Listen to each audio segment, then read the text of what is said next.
इसके लिए कोई मापदंड नहीं है। एक चांडाल भी भगवान की कथा सुन सकता है, एक पशु भी भगवान की कथा सुन सकता है, और बड़े बड़े संत महात्मा भी भगवान की कथा सुन सकते हैं। भगवान की कथा सुरसरी धारा है। हाँ,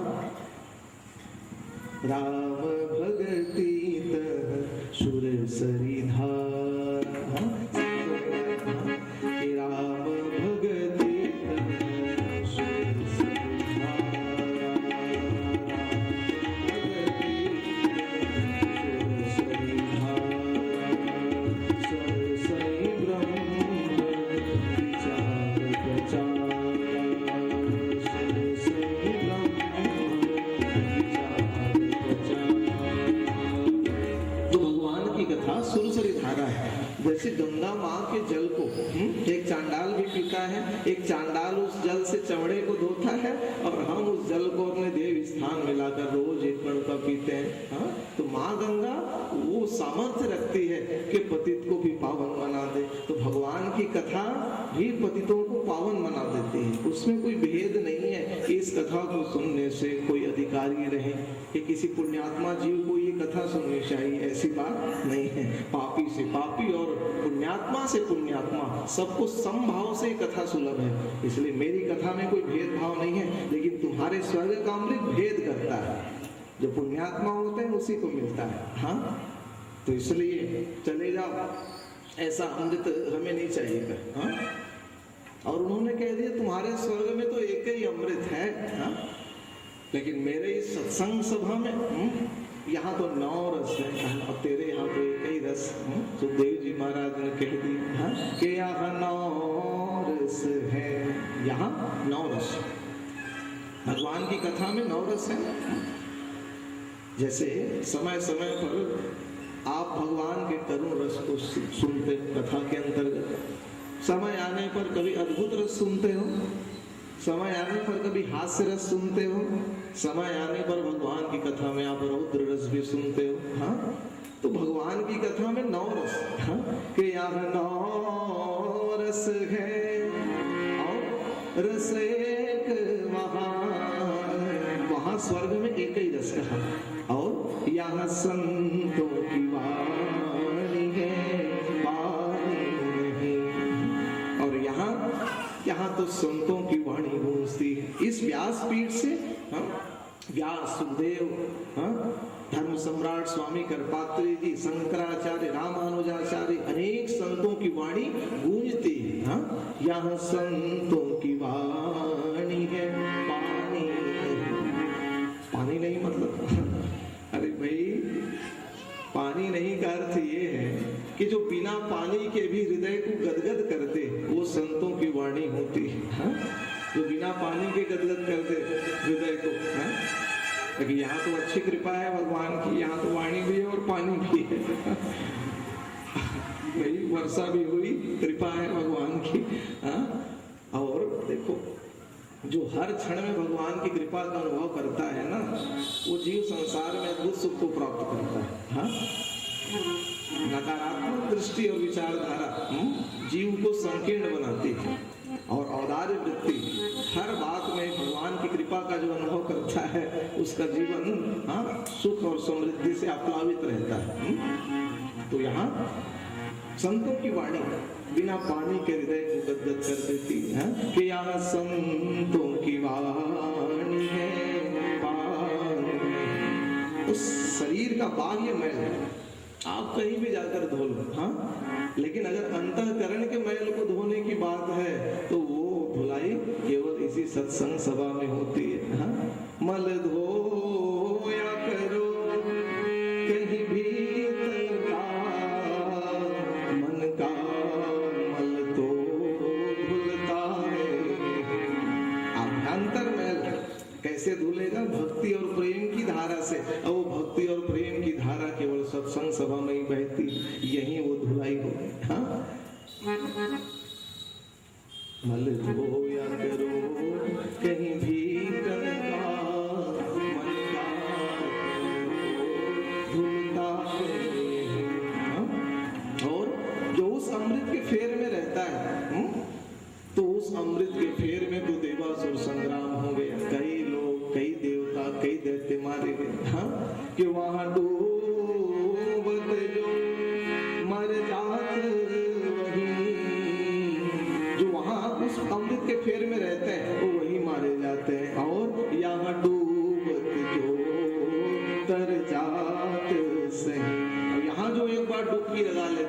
सत्संग सरोवर में सच्चे अर्थों में वो जीव तर जाता है। हाँ? अद्भुत तुलना की सुखदेव जी महाराज ने और कह दिया जो भगवान की कथा में सौदेबाजी करता है वो कथा का अधिकारी ही नहीं है, चले जाओ कर।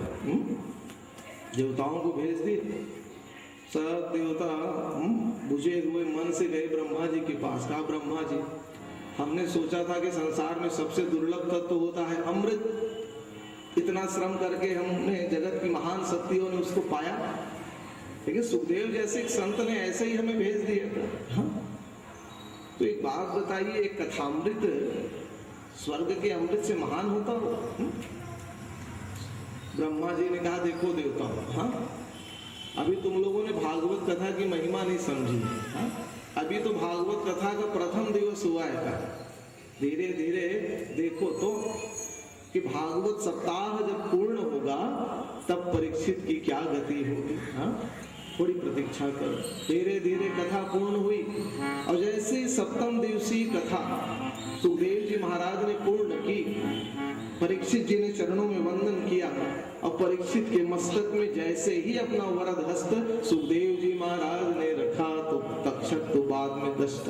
तत्क्षण ब्रह्म संबंध हो गया और मानो भगवान नारायण ही प्रकट हो गए। संघ चक्र गदा पद्म धारण करके भगवान के सारूप्य मुक्ति की प्राप्ति दुंदुभी निनाद के साथ आकाश मंडल से पुष्पों की वर्षा के साथ वहां हुई और परीक्षित जी महाराज की दुर्लभ मोक्ष पद की प्राप्ति हुई। बोलिए श्रीमद् भागवत महापुराण की जय।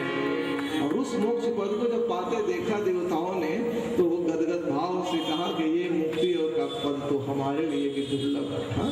इसलिए सुखदेव जी महाराज ने वो कथामृत का फल ऐसे ही हमें प्रदान नहीं किया। हाँ?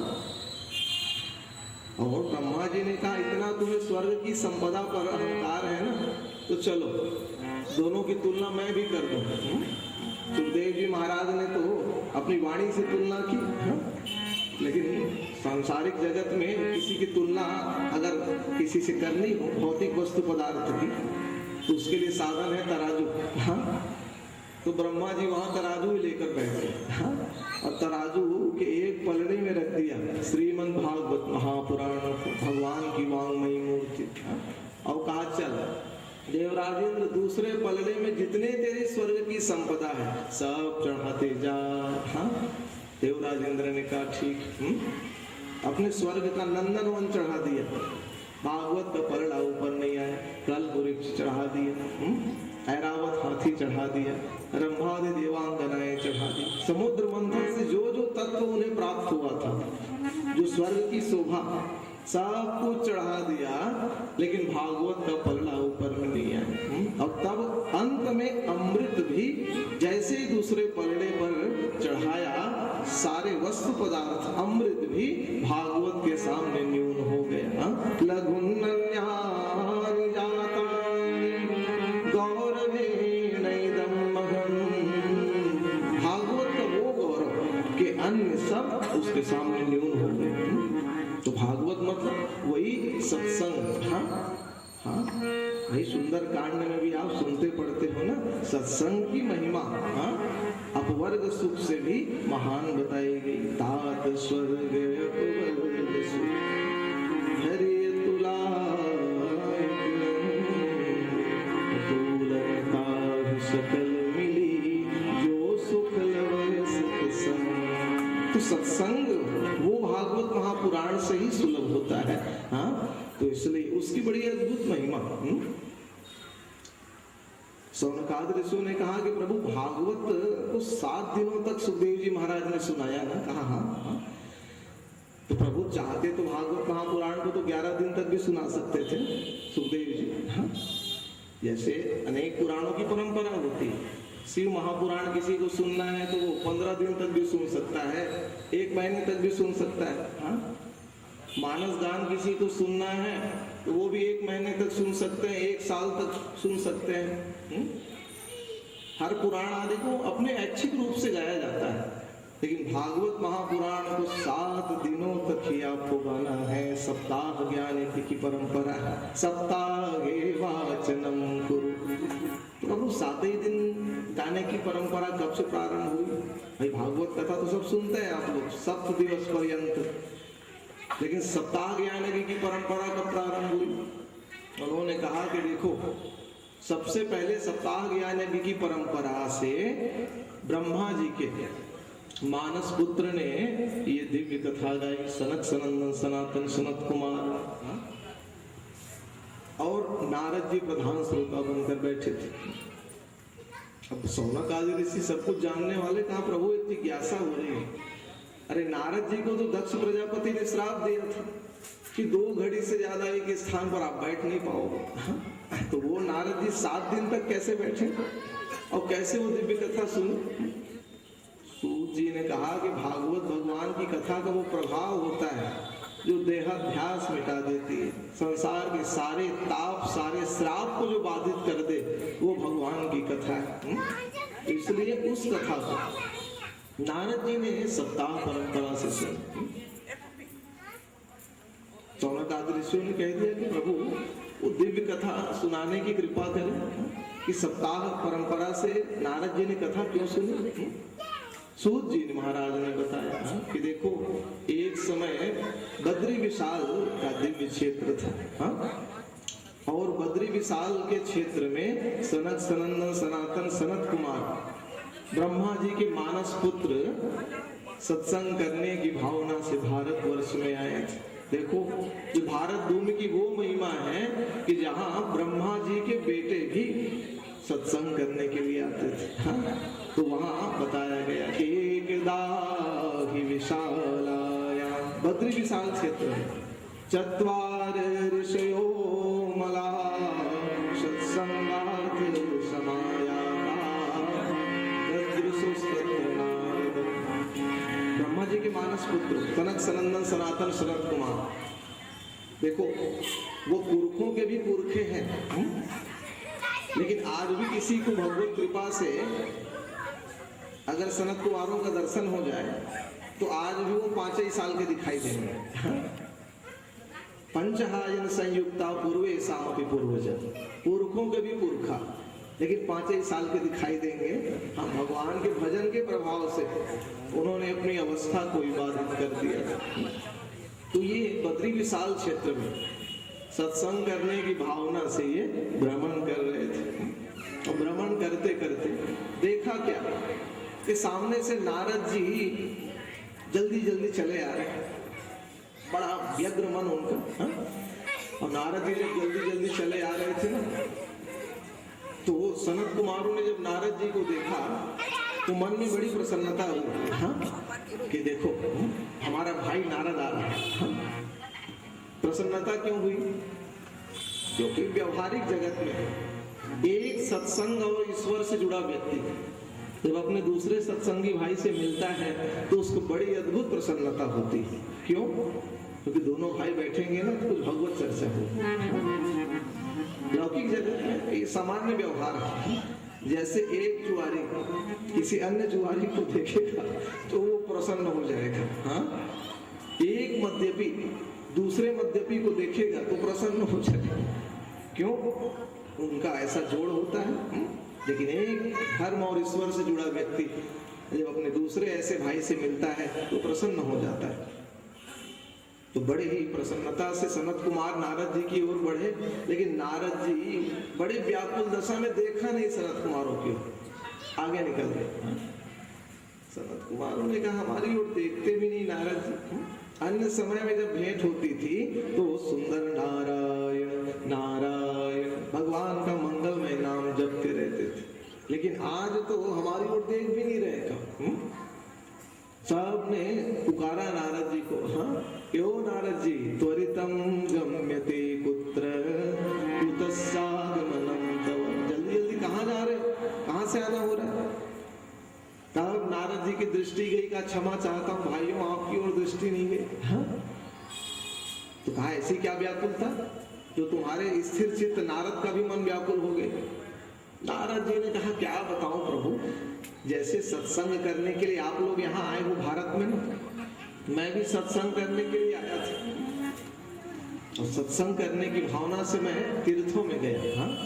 अनेक तीर्थ घूमा, पुष्करम च प्रयागम च काशीं गोदावरी, मैं पुष्कर गया, प्रयाग गया, काशी गया, गोदावरी गया, लेकिन कलिकाल में तीर्थों का स्वरूप इतना बिगड़ चुका है कि तीर्थों में जाने से भी मुझे शांति की प्राप्ति नहीं हुई। हाँ? क्यों भाई? तीर्थ तो तीर्थी बनाता है। हाँ? तीर्थी कुर्वन्ति तीर्थान। और तीर्थ सेवन की भावना से जब लोग तीर्थ जाना बंद कर देंगे तो उसकी महिमा मिटने लग जाएगी। आज लोग तीर्थ में तीर्थी बनकर नहीं जाते, वो पर्यटक बनकर जाते हैं। हाँ? और कोई पर्यटन की भावना से अगर तीर्थों में जाने लग गया तो तीर्थ की महिमा मिट गई। हाँ? नारद जी ने कहा तीर्थों में बड़ा भौतिकता का वातावरण, मुझे शांति नहीं मिली। और तीर्थों में जब शांति नहीं मिली तो नारद जी ने कहा कि चलो किसी संत महात्मा के चरणों में बैठो, वहां जाकर शांति मिलेगी। तो कलिकाल में संतों की भी बड़ी विचित्र दशा नारद जी ने कह दिया। हाँ? तपसी धनवंत गृहस्थ दुखी कलि कौतुक तातन जात कले कलयुग का क्या कौतुक बताएं। हाँ? अरे जिनकी परिभाषा ही त्याग है वो भोग में लिप्त देखे जाते हैं, और जिन्हें भोग में रहना चाहिए सांसारिक जगत में वो त्याग से परिपूरित दिखते हैं। हाँ? तो ऐसी विचित्र दशा संतों की भी कलिकाल में हो गई। का गृहस्थों के यहाँ भी मुझे शांति नहीं मिली, कलह का वातावरण दिखाई दिया। और जब कहीं मुझे शांति नहीं मिली तो नारद जी ने कहा कि मैंने सोचा कि चलो वृंदावन धाम जाऊंगा, जो भगवान की नित्य लीला भूमि है, वहां जाकर शांति मिलेगी। हाँ? ये सोचकर मैं वृंदावन गया, लेकिन जैसे ही वृंदावन गया हृदय को शांति तो मिली, लेकिन वृंदावन के बीचों बीच बड़ा अद्भुत दृश्य मैंने देखा कि एक माँ खुले केस करके बैठी हुई है, अनेक माताएं उन्हें घेर कर बैठी, और दो वृद्ध बूढ़े जीर्ण शीर्ण शरीर को धारण किए बैठे हुए थे, उनके गोद में पड़े हुए थे अचेत अवस्था में। सब माताएं रो रही थी। नारद जी ने कहा कि भाई देखो, माताओं का रुदन और माताओं का हास्य ये बड़ा विलक्षण होता है। माताओं का हृदय बड़ा कोमल होता है। कब वो रोने लग जाए कि कब वो हंसने लग जाए, इसका भेद हर जीव नहीं समझ पाता।